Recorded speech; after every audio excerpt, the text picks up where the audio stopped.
Hey y'all, it's Amanda. Welcome back to my channel, and today we're going to do my April wrap up.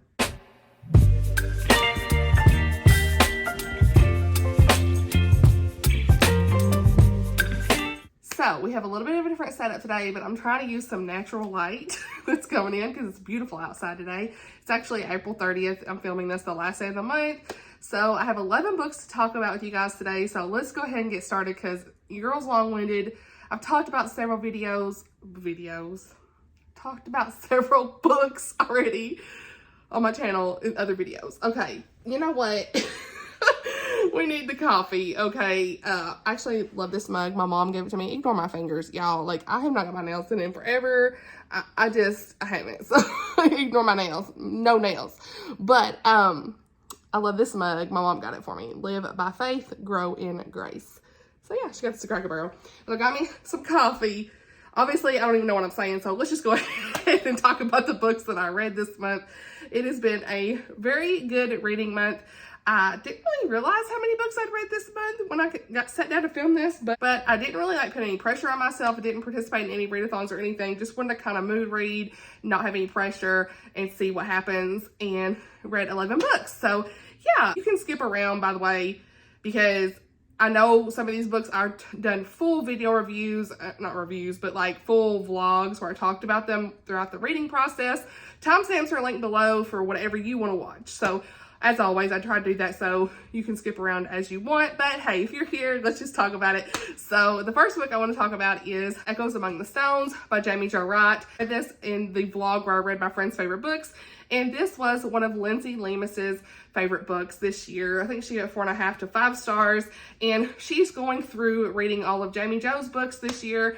And I'm excited because I didn't think I would like this book, but I did. So I ended up giving this 4.5, rounded up to 5 stars on Goodreads, and it was so engaging. Absolutely loved it. This is a Christian fiction that's more like a mystery thriller-ish vibe, and it wasn't creepy in any way. You know, I had already mentioned before that I had DNF'd The Souls of Lost Lake by the same author, and it was just a little bit too creepy for me, but this one was not. It was not at all. So do not feel like it is, because there's a couple parts that might have been, but it was fine. So this was just, like I said, a very surprising read, and I'm so glad that I picked it up. So the narrator of the audiobook will pull you in immediately. I think if I physically read the beginning portions, I might have got bogged down a little bit more, but you know, I was so interested because that narration really held good with the dual timeline for me. A good narrator can make or break a book, y'all, for real. This book, we have Aggie, who travels to Wisconsin to visit her grandmother, Mumsy, and she's dealing with the loss of her mother and still trying to learn how to grieve that loss. So Aggie goes and sees her grandmother, and she's obsessing over an old unsolved crime scene that has been recreated in a dollhouse. And at first you're like, what? A dollhouse? What? And that's all the synopsis and everything. But you know, once you kind of get to that dollhouse part, you're like,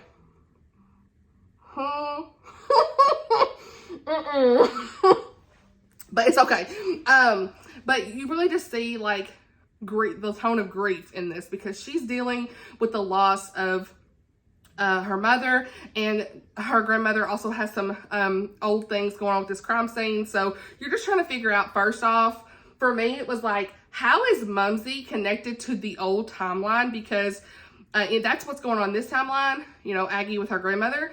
But then we see the old timeline in 1946, where Imogene Grayson has come home to discover her sister has been killed. And so Imogene in the old timeline has set out to try to solve the murder, but the case grows cold very quick. And so we are following in this old timeline in 1946, Imogene and everything with her family, dealing with all of this grief as she tries to figure out who murdered her sister Hazel, okay? And so that's the alternating timeline. And for a while, I'm like, how is Mumsy connected? Because there's a twist, okay? I need to know. And so once you figure that out, my mind was like, what? Okay, I'm here for this. So overall, I really like the alternating timeline. I also really like how at the end of this, we have really good faith content that surrounds grief. Let me read y'all something. There was a quote that Jamie Jo had that was just amazing. It says, "Don't let grief tie your years up into a lifetime of regrets. Let the good Lord take care of your aches and heal you so that you don't miss out on the good, on the blessing he hides in the middle of all that hurting." And so I just feel like Jamie does a really great job of explaining the struggle with grief in this world. And just the way she handled it was beautiful. It was heartbreaking, but it was just beautiful at the same time. And so, of course, as usual, your girl did not figure out who did this, so it kept me on my toes. And so, yeah, I think that y'all would enjoy this. It leans more mystery than thriller, in my opinion. Not too creepy. It was fine for me. But again, use your own discretion. I think the reason I didn't give this 5 top tier is because I wanted a little bit more romance at the end, which is what Lindsay said as well. So she and I were kind of the same. It's like, there was romance, but like not really. Very, very, very, very, very light. So, but still a really great read. So, and I read, let me grab this, okay. Ignore my background, by the way, being mess, you know. But Cold Light of Day by Elizabeth Goddard. And if y'all saw my recent video, you know that I have unhauled this, but I pulled it out the unhaul pile so I could talk about it. I just didn't love this. This book is filled with a lot of actions and twists, a Christian romantic suspense, and that kind of kept my interest because I love a good Alaska setting, which is obviously, you know, from this cover, you can see we're in a cold area, Cold Light of Day. It's set in Alaska. I always love that. Like the Submerged series is one I really want to get through. I read book 1 before. I want to reread book 1 and get through all 5 books. That one is perfect. I love that. That's a really great romantic suspense series from what I've heard. I've read the first book. I loved it. But here, it just didn't live up to what I wanted. I think that a lot of romantic suspense lovers will enjoy this, but for me, I personally just didn't connect with the characters. I think it's really well written, has a great, you know, small town vibe. It just wasn't quite for me. I gave it 3 stars. This is all about Autumn, who's a police chief, and she starts to see like a lot of crime and obstacles that are in her way, and she meets this guy, Greer, who is really like the hero of the story, helping Autumn throughout the story with all these tough and dangerous situations going on. There's 2 people at the very beginning of the story, because I read the first chapter in this, in the prologue and the first chapter in a tri-chapter vlog, and the very first thing was like, what? Okay, I'm intrigued because we had this guy who's dead immediately. Like, what's happening? Like, it was really interesting up front. So, you know, finally you get to see like them figuring out, okay, these 2 people died, what happened, and from the very beginning of the story, and they're trying to figure out what has happened to these people in their small town. And so, you know, we kind of have some family drama going on with Autumn and a little bit of romance between them 2, but ultimately it just, you know, it was fine, but just wasn't my favorite, so I'm just going to get rid of it. I think that some of y'all would enjoy this. It's just, for me, the characters kind of fell flat. So, yeah, 3 out of 5 stars. I read a Christian nonfiction. This was such a whim. It wasn't in my TBR or anything. I purchased it off Amazon, and I read it the same week. Who am I? But this is Fierce Marriage, Radically Pursuing Each Other in Light of Christ's Relentless Love. This is by Ryan and Selena Frederick. And I am telling y'all, this book truly just inspired me, touched my heart in so many ways. And I really needed this at this time. It was very timely for the journey that my husband and I are going through right now. Parenting a special needs child can really be tough on your marriage. And so you can have frustrations that come to the forefront so easily. And you don't seem to get that dedicated time anymore that you once did. And that's really any time that you have kids, right? But especially it's extra, I guess, there's more on you in a way with the special needs aspect. And so this doesn't really have any specifics on special needs parenting or anything, but just reminds you of the covenant of marriage. It shows you what it means to truly put Christ first in your marriage and what Christ wants for our marriage ultimately. Also, how the gospel directly correlates to marriage. How can we glorify Jesus in our marriage? All of those things.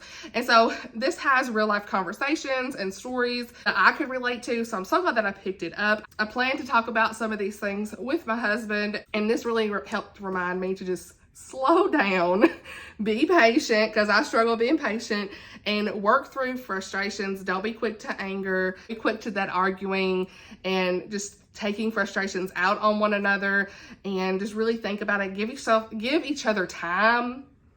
That's a thing. This book really reminds you that without Jesus at the forefront of your marriage, things can start to fall apart very quickly. And so we need to just trust him, put everything at his feet. I can definitely see myself referring to this many times over the years. This is also, if you have Audible subscription, this is also in the catalog, their Audible Plus catalog that you can listen to at no additional charge or no credits and all of that. So I did listen to this as well while I read through it, and I made several highlights and stuff throughout here. So yeah, definitely a good one for a Christian nonfiction marriage book. Then the next book I read was one of Oshina's favorite books, and that is The Art of Losing Yourself by Katie Ganchert. I gave this 4 to 5 stars. Really enjoyed it. You all saw me talk about it in that vlog already, so I'll try to be as brief as I can. But this was a very emotional read. I'm glad that I read it. It had really beautiful faith content. Our characters just really went through some hard things. The only reason that I didn't give this 5 stars is I felt like the ending was a little bit flat. And I felt like it ended too abruptly, which Ocean and I talked about it, and we both kind of felt the same with that. But overall, this book was such an emotional roller coaster. I loved the characters. Just wish we had a little bit more of resolution in the ending. And in this book, we follow 2 sisters, Carmen and Gracie. Carmen is known as this famous Florida meteorologist, and she's with her husband, Ben. And he's like this handsome, popular football coach. And on the outside, they look like they have it all together, but honey, they are struggling in their marriage because there is so much hurt there from pregnancy loss. So they're just really struggling through that. She's had, I think, 6 miscarriages. So that is a trigger warning in this. Very early on, you learn that, and I was crying from the very first prologue. It made me cry. Very emotional and just touched my heart to see them going through these things. It was very realistic. They're just struggling from all this grief that they have had in their marriage and the hurt that they've experienced. Then we have Gracie, which is Carmen's 17-year-old sister, and her sister is struggling. She's much younger than her, but she is struggling with dealing with from her mother's alcohol addiction, and she's in the wrong crowd at school, partying, all of that stuff. And her mother says she wants to send her to her dad's house. She's like, I'm not going to dad's. So she runs away from home. She ends up going to this old motel that they had. It was like her aunt's motel, which the aunt has, I think it was dementia or Alzheimer's, either one. And, you know, she's in a home, and there's no one managing this motel anymore, and no one can find Gracie. So Carmen ends up getting a call from the police, and she goes down there and finds Gracie and takes her in her home, and everything kind of goes on from there. Carmen pretty much takes Gracie in, and you start to wonder, how's the Lord going to really use each other's circumstances in this broken down motel to bring each other back to life in a way. And then the story goes on from there and everything. You just see their journey throughout this. Like I said, I love the faith content, very emotional. I think if you're looking for like a happily ever after, it's not here. You know, it's very realistic. It's a realistic view of how God is always there in your storms and in life and the struggles that we face. You know, you may not always get that happily ever after, but we need to trust him throughout all of that, right? And so I'm glad I read this book, and I do look forward to more of Katie's books. But again, personally, like as a reader, you know, your girl was wanting something at the end, but it's okay. It's okay, because I'm still going to read more of her books, and I'm glad I read. And then sorry, I'm shaking over here. And then we read, who's we? Okay, does that call for another sip of coffee? Okay. Then I read Resistance by J.L. Knight, and this was one of Celestia's favorite books, and I gave it 5 out of 5 stars. I loved it. One of my favorite books of the year. It's a Christian fantasy that has no real magical element. It's just a fantastical world, and I eat this up. Okay, I ate this up. Okay, it's so good. 5-star read, very good surprise. Again, I would have never read this had I not done this challenge. This is a really great start to a new Christian fantasy series. Even if y'all are not somebody who loves fantasy, y'all gonna love this, because it's more of, like I said, a fantastical world set in this medieval times than like fantasy elements in a story. You know, it's easy to understand, has some really great characters. The reason I really love this is the Christian allegory was top tier. I feel like we had some Daniel, Shadrach, Meshach, I can't even say it, and Abednego vibes. These people are not going to bow down to false gods in this. And I mean, we're just here for this, okay? Like, they're not going to bow down, okay? So in this story, we follow Corinne, I can't remember. Anyway, and her twin brother, Caden, okay? And so they're training in this Tarvin Hall, and they're believers in Elam. That is allegory to God in our Christian world today, for the Christian allegory aspect.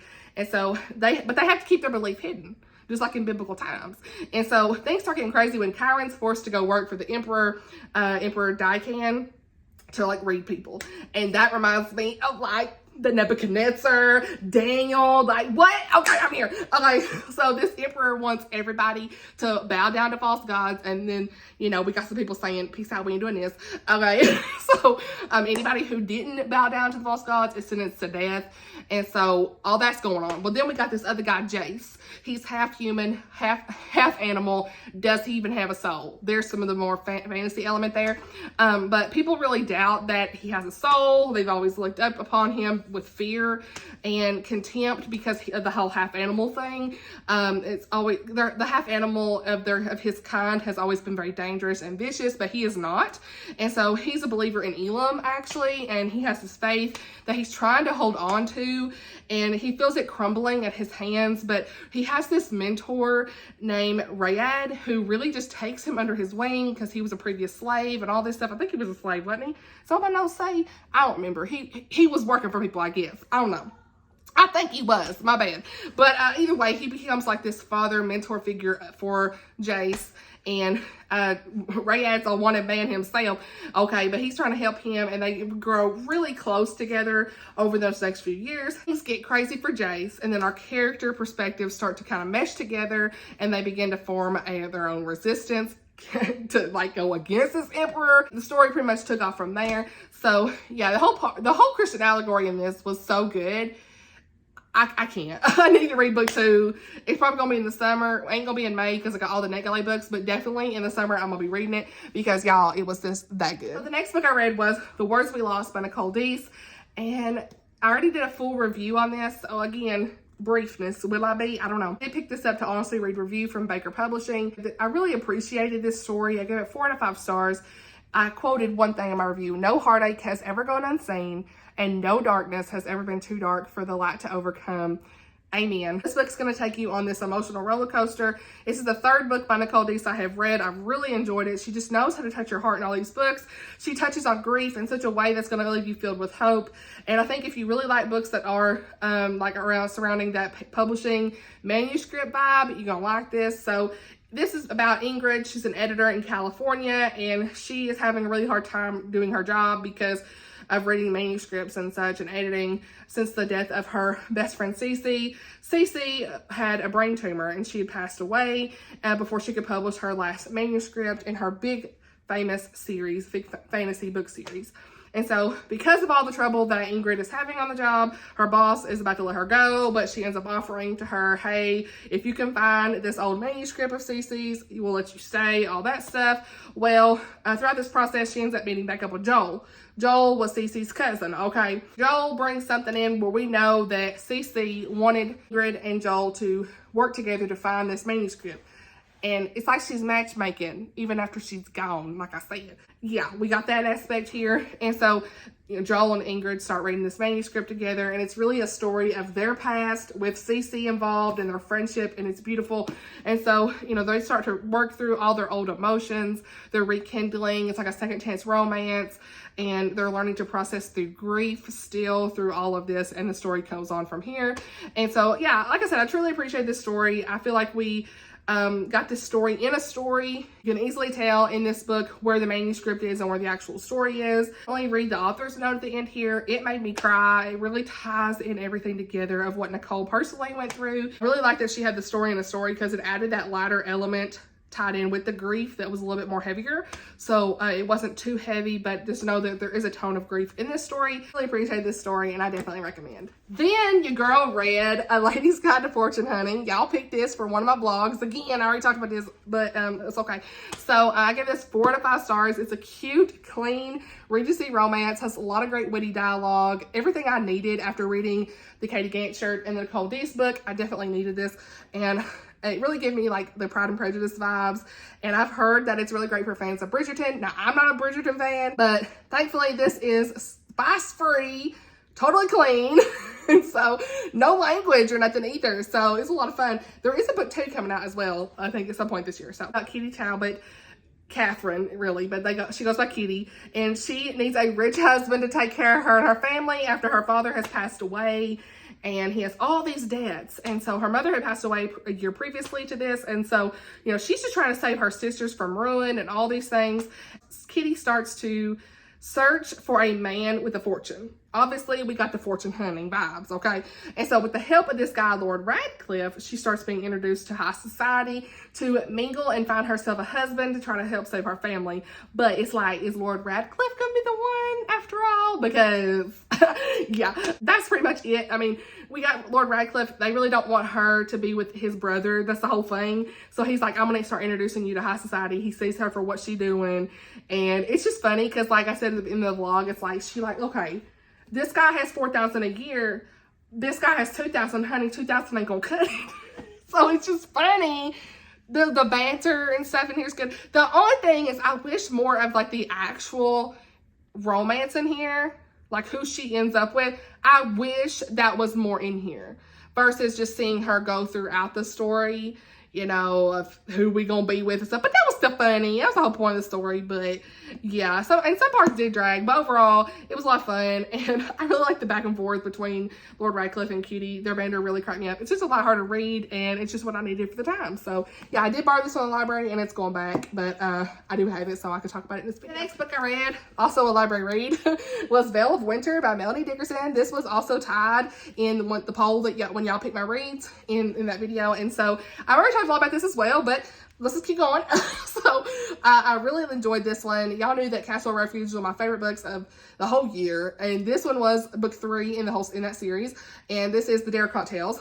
And so it's like this whole series has been all over the place. Book 1 was like 3.5, 2 was like right at 5, pretty close to 5, and then this one was 4-star. I really enjoyed this one. It was a Sleeping Beauty retelling, and that was my favorite part, really, was the whole beginning of this was like some great Sleeping Beauty vibes. The story's all about Elise, who doesn't want to marry this guy her father set her out to marry. Typical, right? Because it's all tying back to his plan to work with another king to make her people work in these dreadful mines, and they're not even people that could make it work in there, okay? So she devises a plan to drink this potion to put her to sleep for a few days, hence the Sleeping Beauty vibes. And then after she wakes up, she planned to escape and travel to this other king and try to convince him to help her people. But she don't wake up. So here comes again, at the very beginning, we have this guy, Sir Gerard, however you say it, and he comes in, he has a vision from God instructing him to help Elise. So he goes to help her, and he kisses her, she wakes up, all this stuff, and then they start to be pursued by her enemy guards as, you know, over this mountainous terrain, all this snowy weather in the winter, and everything went on from there, okay? And so, like I said, I really enjoyed the story.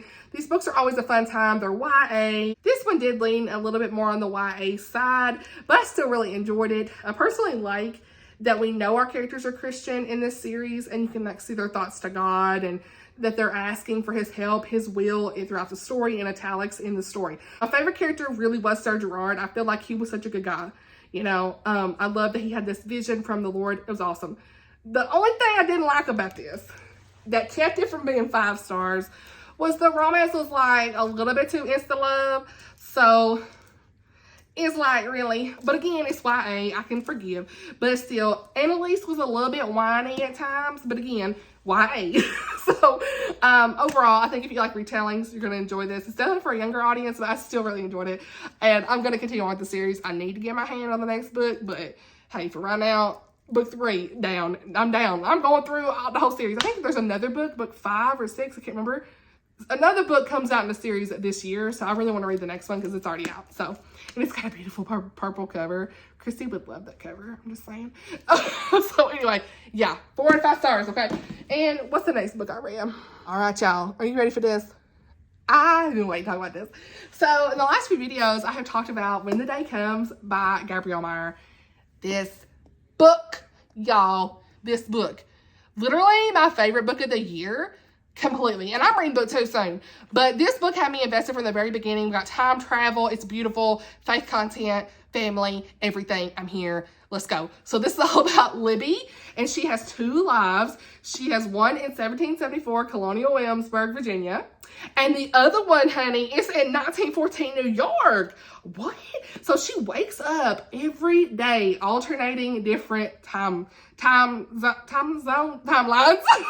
Not zones, what's saying? Timelines. So let's say today she's in 1914. Tomorrow she's in 1774. And at the age of 21, the girl's got to pick which timeline does she live in for the rest of her life? No going back. What? So that whole aspect of this story has kept me so invested.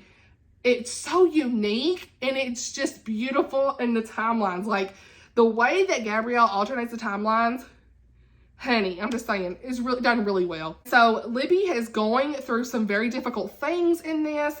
She has to make some hard decisions. And it's like, how could she make this decision? I talked to so many about this. I talked to so many of y'all about this.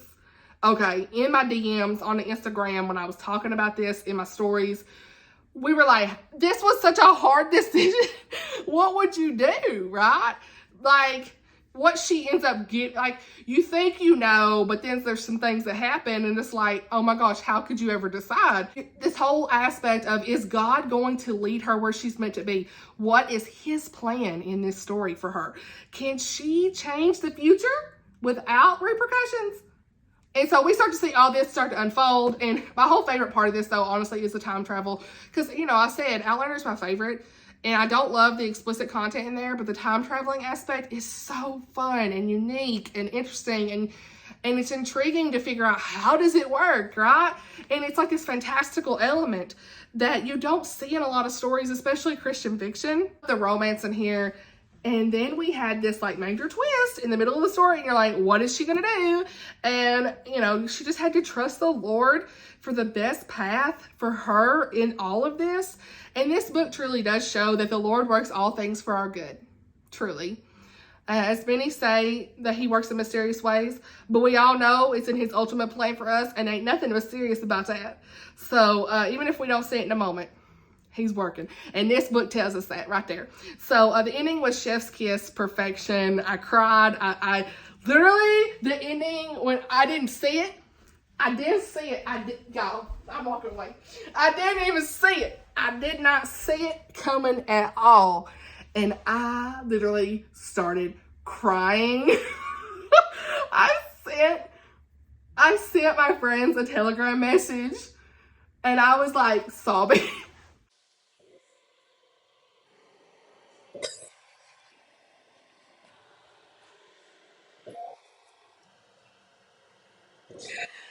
This book. I'm almost done.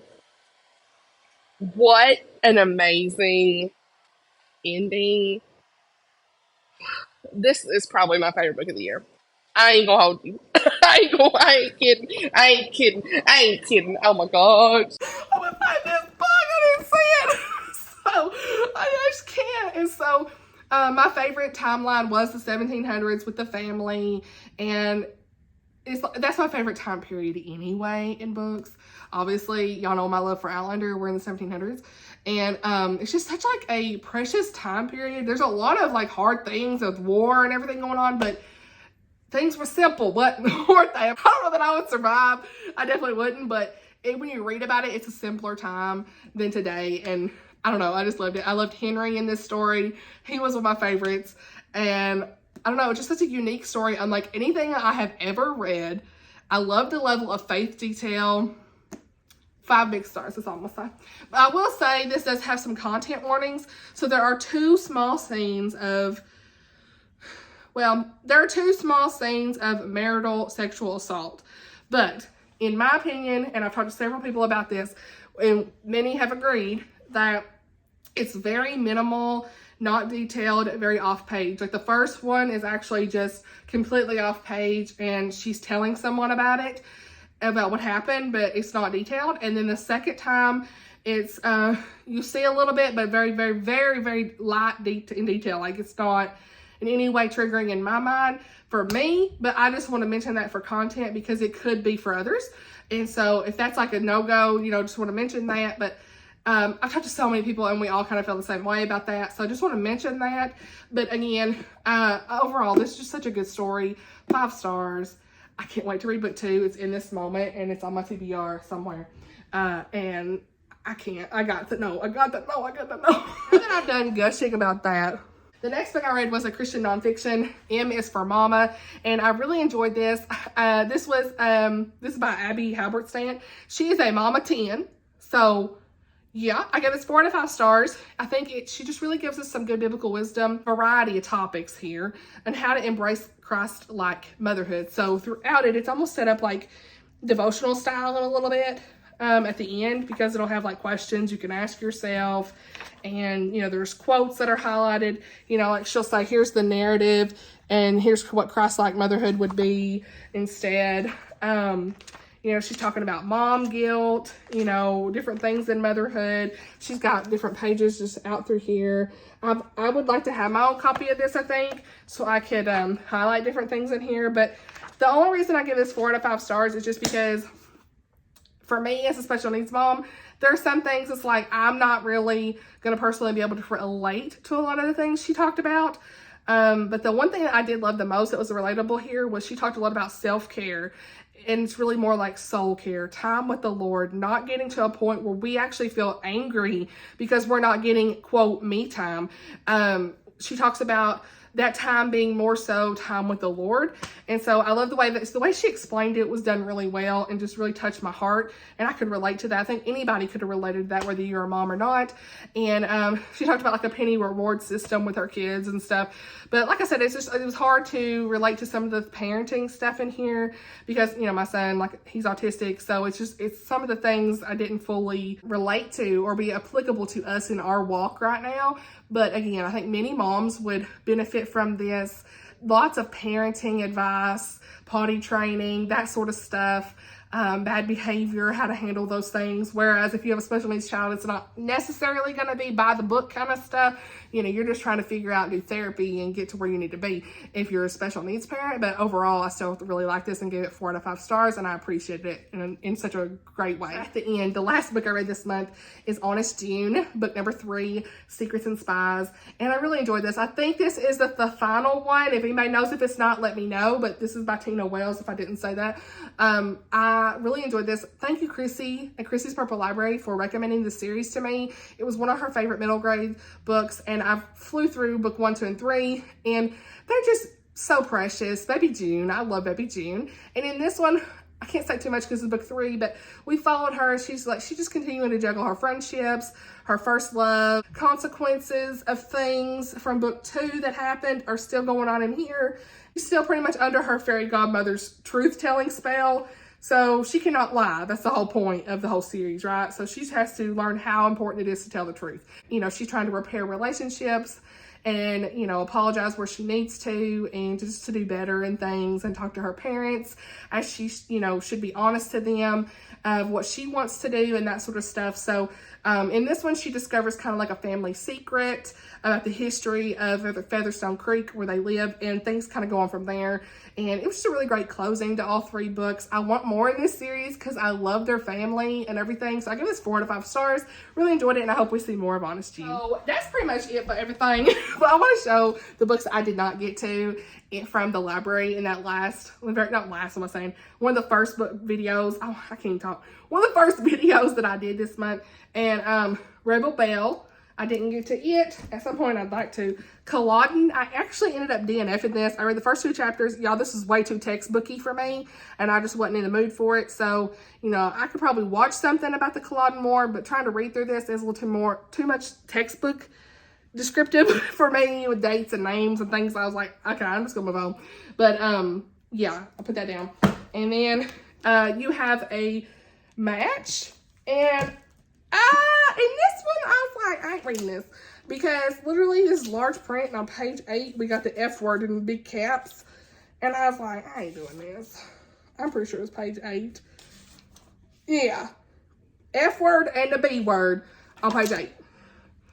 I know it's secular, but come on. I was like, I'm not in the mood for it anyway. And when you get the chance, I didn't pick it up either. Same author, Emma Lord. I do think I have the Tweet Cute book, and I do think that'd probably be cute. A lot of people have said, but them too, I put them down. And then Nora Goes Off Script. I started it and didn't get to really anywhere with it. And so at some point I will read this. It's very short, but it's got to go back to the library this week, so I'm not going to get to it. Maybe I'll recheck it out at some point. And then I actually did go through a lot of this. Okay, I won't say I actually read it, But I looked through a lot of it with Blake, and we found a lot of the Culloden stuff interesting. Like the Bonnie Prince Charlie. This is the, I should have said what this is, sorry. Heritage of Scotland, A Cultural History of Scotland and Its People by Nathaniel Harris. This is from the year 2000. So it's, but it's very interesting to kind of see all the stuff about Scotland and its people. And I really found it interesting about Bonnie Prince Charlie and the Culloden War and Flora McDonald and everything, like the Bonnie Prince. It was hilarious, like some of the stuff to see. Because I don't know if y'all know, but like in Outlander they show it, but the Bonnie Prince, who was like supposed to be like the leader of the Scottish Rebellion, right? He was like their leader of trying to do this whole war thing. He escaped after the Culloden War dressed as a woman, and Flora McDonald helped him. And they show it in the series of Outlander, and it cracks me up. It's this guy, he's always like, mark me. I was like, dude, what are you doing? He's such a goofy character in the show. But honestly, like the guy in this really, I can't even find it right now, but he really did look like the real guy. I was like, they did a good job casting him. So anyway, yeah, I did look through this Scotland book, and it's going back to the library. So I actually read like at least half of the library books that I borrowed this month, so that was pretty good. So yeah, I got these to be back May the 4th because I renewed them twice. I was like, I gotta get these done. So anyway, that's my reading wrap up. And so far, I think I've read 67, 68 books this year. I'm halfway through Assaulted Caramel, which is a cozy mystery. Really enjoying it. We'll talk about that in the next wrap up next month for the Southern Readathon. And again, thank you all for all the videos for the Southern Readathon, the TBRs. I've been trying to share them in the community tab, so be keeping a lookout for me sharing some of that stuff. I just love you all so much, and I hope you enjoyed this video. Thank you all for watching. Let me know anything you want down in the comments below, as usual, and I'll see you all in my next video. Bye, y'all.